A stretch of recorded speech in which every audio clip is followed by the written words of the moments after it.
Until very recently, proving you could coach meant submitting one recording to an assessor who watched it once and gave you a pass or fail. That was it. Your entire credential, years of development, hundreds of hours, came down to a single snapshot. ICF looked at that model and said, "This doesn't reflect how coaching competence actually develops." So they changed it.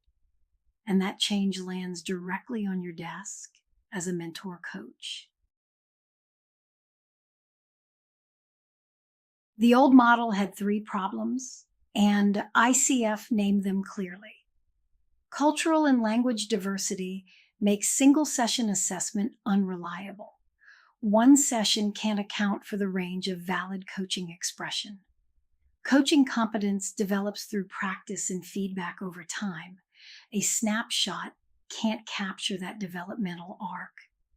And the pressure of high-stakes single-session assessment doesn't capture real ability.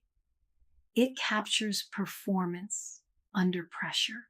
Those are different things. The distinction on screen is clean. Summative asks, "Did this coach pass?" Formative asks, "How is this coach developing?" A photograph versus a time lapse? The assessor takes the photograph. The mentor coach creates the time lapse. Your role sits squarely in the formative frame. You're tracking growth, not rendering verdicts.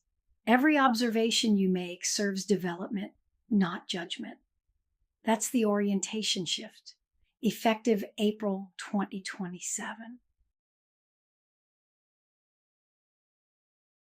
Say you're reviewing a recording from an ACC candidate. You notice the coach asked a string of closed questions between minutes 8 and 12. In a summative model, you'd score that section, factor it into a pass-fail determination, and submit your assessment. The coach gets a verdict. In a formative model, you note it on the session observation form, bring it to your 1-1 session, and explore it together. I noticed a shift in your questioning pattern around minute 8. What was happening for you there? Maybe the coach was nervous. Maybe they lost the thread of the client's topic. Maybe they were experimenting with a different approach. The formative conversation surfaces context that a summative score never could.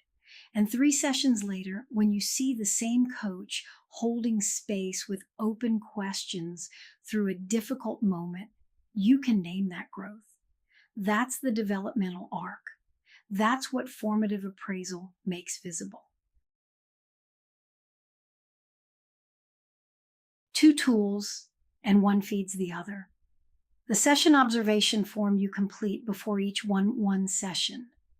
It captures strengths and development areas with evidence from a single coaching recording, aligned with core competencies and the minimum skills requirements at the appropriate credential level. The competency review form is cumulative. It synthesizes observations across all sessions in the engagement. You use it in the closing session to review overall skill development. Consider how they work together. After session 1, your session observation form shows strength in competency 4 and development needed in competency 7. After session 3, competency 7 is emerging. After session 5, it's consistent. Your competency review form captures that trajectory, not just where the coach ended up, but how they got there. That's data you bring to the closing session. That's evidence of development that a single snapshot could never provide. You need both lenses. Segmented review examines each competency area individually. Did the coach demonstrate competency 5? What about competency 7? Holistic review steps back and asks, did the coach respond to what the client offered throughout the session? Did the overall session demonstrate competence at the credential level? The MCS handbook says it directly. While focusing on individual competency areas is important, don't forget to consider the entire coaching session. Segmented without holistic misses the forest for the trees. Holistic without segmented misses the specific competency data you need for meaningful feedback. You need both. This is the benchmark for credential level proficiency. The coach doesn't need to demonstrate a competency in every moment of every session.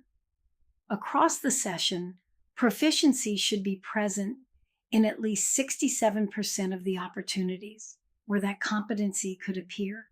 Not perfection, not every single moment, consistent demonstration across the majority of opportunities. That's the standard you're calibrating against when you fill out the session observation form. One more practical point: you review the recording, you complete the session observation form, you bring it to the 1-1 session. That recording review is prep work. It does not count toward mentor coaching hours. The session itself, the formative conversation with the coach, that's where the hours count. So you know the difference between summative and formative, and you know the tools. The question now is, when you sit down with a recording, what are you actually listening for? Because listen carefully isn't a skill. There are 4 distinct levels of listening in session review, and most mentor coaches default to only 1 or 2. That's next.